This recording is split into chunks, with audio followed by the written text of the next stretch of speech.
سر یہ بتائے گا کہ اسلامک ہسٹری میں واقعہ کربلا کے بعد محرم الحرام میں اللہ کے عذاب کی روایات ملتی ہیں ہمیں؟ کثیر روایات ملتی ہیں، چونکہ اللہ تعالیٰ اپنے انکار پر، اسلام کے انکار پر، کفر پر، بڑے سے بڑے گناہ پر، شرک پر خاموش رہ سکتا ہے کیونکہ اس نے سزا دینے کا ایک نظام بنایا ہوا ہے، لیکن ظلم پر وہ کبھی بھی خاموش نہیں رہتا، وہ کسی پر بھی ہو۔ واقعہ کربلا چونکہ ظلم کی ایک بہت بڑی داستان ہے، تو جب یہ واقعہ ہوا اس کے بعد اللہ تعالیٰ کا غضب ایسا بھڑکا اور ایسے ایسے انسیڈنٹس نوٹس میں آئے جو کتابوں میں موجود ہیں کہ ان کو پڑھ کے انسان کی روح کانپ جاتی ہے۔ مثلا امام ابن عساکر نے تاریخ مدینہ دمشق اس کی 14ویں جلد میں، اور امام مزی نے تہذیب الکمال اس کی 6ٹھی جلد میں بیان کیا کہ جب حضرت امام حسین علیہ السلام کا قتل ہو گیا، شہید ہو گئے، تو ایک صحابی تھے عامر بن سعد الجبلی، ان کو رسول اللہ خواب میں ملے۔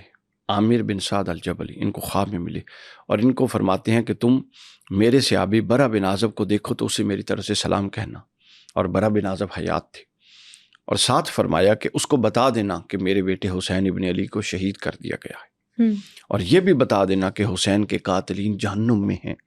اچھا، ہاں، یہ خواب میں خود حضور نے فرما دیا، سبحان اللہ۔ کوئی رعایت نہیں کہ حسین کے قاتلین جہنم میں ہیں، اور قریب تھا، اگلی بات بڑی خطرناک ہے، فرمایا قریب تھا کہ قتل حسین سے اللہ اس حد تک غضبناک ہو گیا تھا کہ قریب تھا کہ اہل زمین کو حسین کی شہادت کی وجہ سے کسی دردناک عذاب میں مبتلا کر دیتا، اور ایسا عذاب آسمانوں سے اتارتا کہ زمین کا ہر فرد اس عذاب میں مبتلا ہو جاتا۔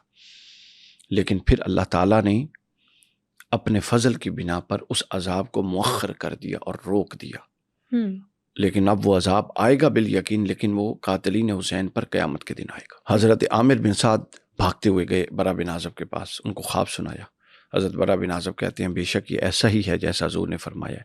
تو اس سے آپ یہ اندازہ کریں حضور کہاں پر ہیں؟ جنتوں میں ہیں، عالم برزخ میں ہیں۔ جب واقعہ کربلا ہو رہا تھا، دنیا سے تشریف لے جا چکے ہیں۔ حسین علیہ السلام کی تکلیف اور حسین کی شہادت پر اللہ کا غضب ناک ہونا وہاں سے آ کے بیان کر رہے ہیں۔ حضرت ام سلمہ سوئی ہوئی ہیں، اور دوپہر کے وقت خواب میں آ کے کہتے ہیں کہ ام سلمہ اٹھو، میرا حسین شہید کر دیا گیا، اور دیکھو وہ جو میں نے شیشی دی تھی مٹی والی کربلا کی، وہ خون میں بدلی ہے کہ نہیں؟ وہ بدل چکی تھی۔ عبداللہ ابن عباس کو خواب میں ملتی ہیں اور کہتے ہیں عبداللہ ابن عباس اٹھو، میرے حسین کو شہید کر دیا گیا۔ یعنی حضور علیہ السلام صلی اللہ علیہ وسلم کی تکلیف کا یہ عالم کہ آپ پھر کے لوگوں کو بتا رہے ہیں کہ میرے حسین کو شہید کر دیا گیا۔ اور جب حضرت عائشہ صدیقہ رضی اللہ تعالیٰ عنہ بیان کرتی ہیں کہ جب حضور علیہ السلام نے امام حسین کی شہادت کی خبر دی ہمیں، تو حضور نے فرمایا تھا عائشہ جس نے میرے حسین کو شہید کیا اللہ اس پر اس قدر غضبناک ہوگا کہ کسی دوسرے فرد پر اتنا غضبناک نہیں ہوگا۔ ہمارے ایک بہت بڑا مسئلہ ہے، چونکہ جب سے یہ فرقہ بندی اور مسلک بندی آئی ہے نا، ہم نے چیزوں کو ان کی ریئل سینس میں دیکھنا بند کر دیا ہے۔ واقعہ کربلا ہے، امام حسین کا نام ہے تو ہم ہر شے کو شیعیت کے تناظر میں دیکھنے لگتے ہیں، ایسے ہی ہے۔ صحابہ کا نام ہے تو ایک اور تناظر میں دیکھنے لگتے ہیں۔ یہ سب لوگ جو ہیں یہ اسلام کا حسن ہے، تو تفریق کے بغیر ہم نے ہر ایک کی جو جینون حیثیت ہے اس کو دیکھنا ہے۔ دیکھیں ہمارے یہاں ایک چیز کیا ہے، ایک اعتراض لوگ کرتے ہیں جی امام حسین کا جو غم ہے یا جو سوگ ہے یا جو افسوس ہے، افسوس تو اسلام میں 3 دن ہے، 3 دن سے زیادہ کا افسوس کیوں کرتے ہیں؟ یہ سوال ہوتا ہے نا۔ اب اس کا جواب سن لیں۔ حضرت حمزہ حضور کے چچا یہ شہید ہوئے تھے احد میں، اور احد ہوا تھا 3 ہجری میں، اور حضرت حمزہ کا جو قاتل تھا وحشی اس نے اسلام قبول کیا 8 ہجری میں۔ کب؟ 8 ہجری، 5 سال بعد۔ تو حضور نے فرمایا چونکہ اسلام قبول کر رہا ہے تو انکار نہیں ہے، اسلام قبول ہے، مگر کہا کہ حبشی میرے سامنے مت آیا کر، چونکہ جب تو سامنے آتا ہے تو مجھے چچا حمزہ یاد آتے ہیں، اور چچا حمزہ یاد آتے ہیں تو میری تکلیف جو ہے وہ برداشت سے باہر ہو جاتی ہے۔ تو 8 سال بعد بھی وہ افسوس رسول اللہ کو باقی تھا۔ پھر شہادت حسین پر ایک اور جو واقعہ نوٹس ہوا وہ کیا ہوا، اور اس کو بیان کیا ہے امام ابن عساکر نے بھی، اور امام دیلمی نے مسند الفردوس میں بیان کرتے ہیں کہ یحییٰ بن یمان بیان کرتے ہیں کہ حضرت عمر کے دور میں جب روم فتح ہوا تو روم کے کچھ گرجے فتح ہوئے، ان گرجوں میں سے ایک گرجے پر ایک پتھر تھا بہت بڑا، اس کے اوپر کچھ لکھا ہوا تھا۔ اب وہ تھا عبرانی میں اور یہ تھے عربی، تو انہیں سمجھ نہیں، انہوں نے کسی کو ایسے کو بلایا جو عبرانی بھی سمجھتے اور عربی سمجھتے، اور کہا کہ ہمیں ٹرانسلیٹ کر کے دو۔ تو اس نے کہا کہ یہ لکھا ہوا ہے کہ کیا وہ گروہ جنہوں نے حسین کو شہید کیا وہ قیامت کے دن حسین کے نانا کی شفاعت کا حق رکھتی ہے، وہ گروہ حق رکھتا ہے؟ انہوں نے کہا حسین علیہ السلام نے تو شہید ہونا ہے، چونکہ حضور نے بتا دیا تھا یہ حضرت عمر کا دور ہے، ابھی شہید نہیں ہوئے۔ وہاں پتھر پڑا، انہوں نے کہا کہ یہ پتھر یہاں کب آیا ہے؟ تو اس گرجے والے نے بتایا کہ 300 سال سے یہ گرجا ہمارے آبا و اجداد کے پاس ہے، اور 300 سال سے تو یہ ہم دیکھ رہے ہیں، اب اس سے پہلے کب آیا ہم نہیں بتا سکتے۔ پھر امام ابن عساکر نے لکھا کہ شہادت حسین کے بعد زمین اس قدر غمناک اور روئی کہ دمشق، شام اور القدس کے علاقوں میں جو پتھر اٹھایا جاتا اس کے نیچے سے خون نکلتا تھا۔ پھر ام حکیم بیان کرتی ہیں، کہتی ہیں میں چھوٹی تھی جب یہ واقعہ کربلا ہوا، لیکن مجھے آج بھی یاد ہے، 7-8 سال کی تھی، کہ میں نے دیکھا کہ آسمان اس طرح سرخ ہو گیا ہے، جس طرح جانور کو ذبح کریں تو اس کا خون جم جاتا ہے نا، ایک لوتھڑا، ہمیں تجربہ ہے بقرہ عید لوتھڑا جم، کہتے ہیں یوں لگتا تھا کہ آسمان پر حسین کا خون لوتھڑے کی شکل میں جم گیا ہے۔ ام حکیم بیان کرتے۔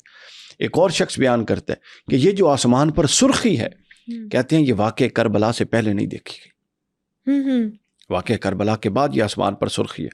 اسی طرح ایک اور بات روایت میں ہے کہ یہ قاتلین حسین کے ساتھ جو انجام ہوا اس کے علاوہ میں بتا رہا ہوں۔ پھر ایک اور چیز بڑی خطرناک، انہوں نے یزیدی لشکر نے شہادت کے بعد امام حسین کے مال و زر سارا لوٹ لیا تھا، خیموں کو آگ لگا دی، اونٹ بھی تھے بیبیوں کے پاس، وہ اونٹ بھی لوٹ لیے۔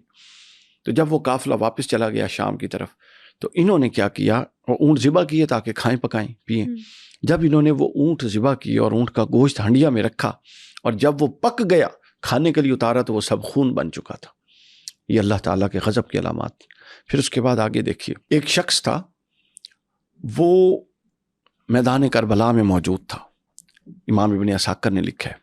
اچھا واقعہ کربلا ہو چکا ہے، ٹھیک ہے، واقعہ کربلا ہو چکا ہے اور وہ شخص موجود ہے، وہ بیان کر رہا ہے خود کہ میں وہاں موجود تھا اور جب امام حسین کو شہید کر دیا گیا میں نے اسی رات 11ویں رات کو خواب دیکھا کہ رسول اللہ صلی اللہ علیہ وسلم تشریف فرما ہے اور غصے میں ہیں، اور حضور نے یہ آستینیں یوں چڑھائی ہوئی ہیں اور حضور کے ہاتھ میں تلوار ہے اور حضرت علی کھڑے ہیں، اور حضرت علی قاتلین حسین میں سے ایک ایک کو پکڑ کے حضور کے پاس کر رہے ہیں اور حضور اپنے ہاتھوں سے اس کو ذبح کر رہے ہیں، اور 7 سر ذبح ہو کے قاتلین حسین کے پڑے ہیں۔ یہ اس نے خواب بیان کیا۔ وہ کہتا ہے جی اس کے بعد اگلا نمبر آیا تو میم مجھے پکڑ کے لائی۔ کہتا ہے میں قدموں میں گر گیا کہ یا رسول اللہ میں نے تو نہ تیر چلایا نہ تلوار چلائی، نہ حسین کو شہید کرنے میں میرا کوئی حصہ ہے، مجھے معاف فرمائے۔ حضور نے فرمایا پھر تو وہاں کیا کر رہا تھا؟ تو وہ کہتا ہے میں تو کاروباری آدمی ہوں، میں تو وہ میخیں بیچتا تھا جو خیموں میں لگتی تھی جس سے خیمے کھڑے ہوتے، میں تو وہ بیچنے آیا، میں نے دیکھا قافلے ہیں تو ان کو ضرورت ہوگی، میں وہ بیچنے آ گیا۔ آگے جنگ لگی ہوئی تھی۔ حضور نے ایک سوال کیا، حضور علیہ الصلوۃ والسلام نے فرمایا کہ یہ بتاؤ کہ تم کھڑے کس طرف تھے؟ وہ کہتا ہے جی میں یزید کی طرف کھڑا تھا، یزید کے لشکر کی طرف۔ تو حضور نے فرمایا اس کا مطلب یہ ہے کہ تو میرے حسین کے مد مقابل ایک فرد کے اضافے کا باعث بنا، لہٰذا تیری نجات نہیں ہے۔ تو فرماتے ہیں کہ چونکہ تو نے تلوار نہیں اٹھائی لہٰذا تجھ پر ہم تلوار نہیں اٹھائیں گے، لیکن چونکہ تو کھڑا یزید کے ساتھ تھا اور اس لشکر کو کی تعداد میں ایک فرد کے بڑھانے کا باعث تھا، لہٰذا بخشش بھی نہیں ہے۔ کہتے ہیں کہ خون حسین میں ڈال کر دیا سلائی میری آنکھوں میں پھیری، میں سویا تھا تو نابینا تھا، اٹھا تھا تو اندھا تھا۔ اس کے بعد وہ 20 سال زندہ رہا، اندھا تھا۔ لوگ اس سے پوچھتے تھے کہ تجھے تو کچھ حادثہ نہیں ہوا، تو وہ بتاتا تھا کہ میں اس خواب کو دیکھنے کے بعد اندھا ہوا اور رسول اللہ نے خود مجھے اندھا کیا۔ یہ اللہ کے عذاب کی ہاں، یہ اللہ اور رسول اللہ کے عذاب کا حال تھا، آپ اندازہ کر لیں۔